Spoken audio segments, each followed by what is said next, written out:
Matagumpay na natapos ng DTI Nueva Ecija sa pagtulungan ng Nueva Ecija League of Market Administrators o NELMA ang 3 araw na capacity building program sa Bangko Sentral ng Pilipinas BSP North Luzon Regional Office sa Baguio City.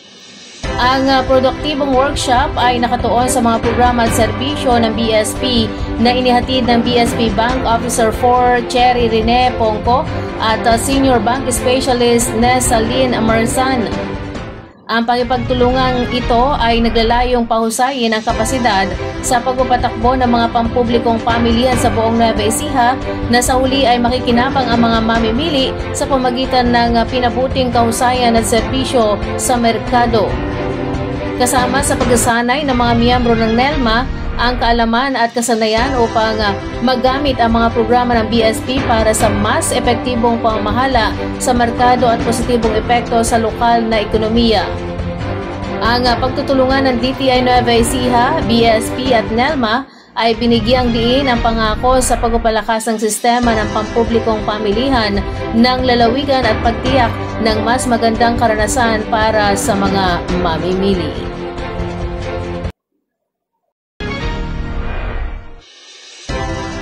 Lumahok ang iba't ibang sektor at grupo sa isinagawang Brigada Eskwela 2025 at Clean Up Drive ng Barangay Pagas, Cabanatuan City sa kanilang lugar nitong June 10 na may kaugnayan sa #Kalinisan sa Bagong Pilipinas at #MyKalinisan.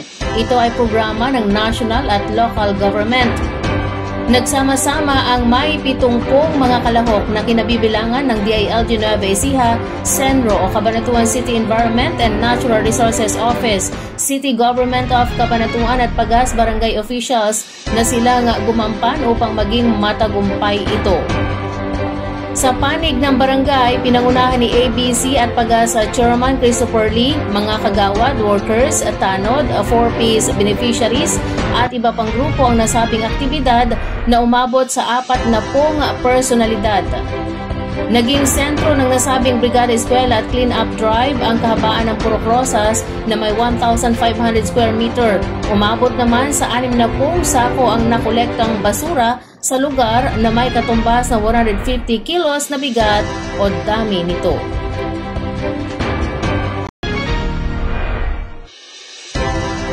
Nalambat ang isang most wanted person at 5 iba pang lumabag sa batas sa 2 araw na opensiba ng Ecija Police noong June 12 at 13 taong kasalukuyan.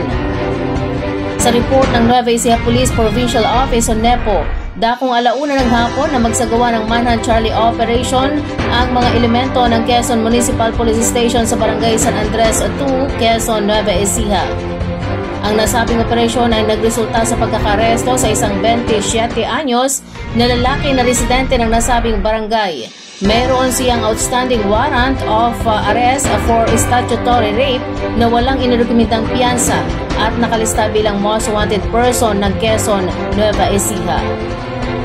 Habang 2 pang wanted ang nadakip din ng Gapan City Police Station at Cabanatuan City Police Station sa bisa ng warrants of arrest for violation of Republic Act 7610 at theft. Nasa kustodya na ngayon ng kaukulang operating units ang mga akusado. Samantala, 4 na drug traders ang arestado sa magkahiwalay ng anti-illegal drug bypass operations na isinagawa naman ng mga operatiba ng Gapan City Police Station, Zaragoza Municipal Police Station at San Isidro Municipal Police Station sa kanilang areas of responsibility.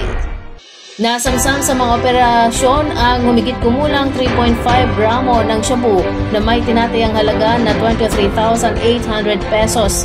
Sasampahan ng mga suspek ng paglabag sa Republic Act 9165, Comprehensive Dangerous Drugs Act of 2002.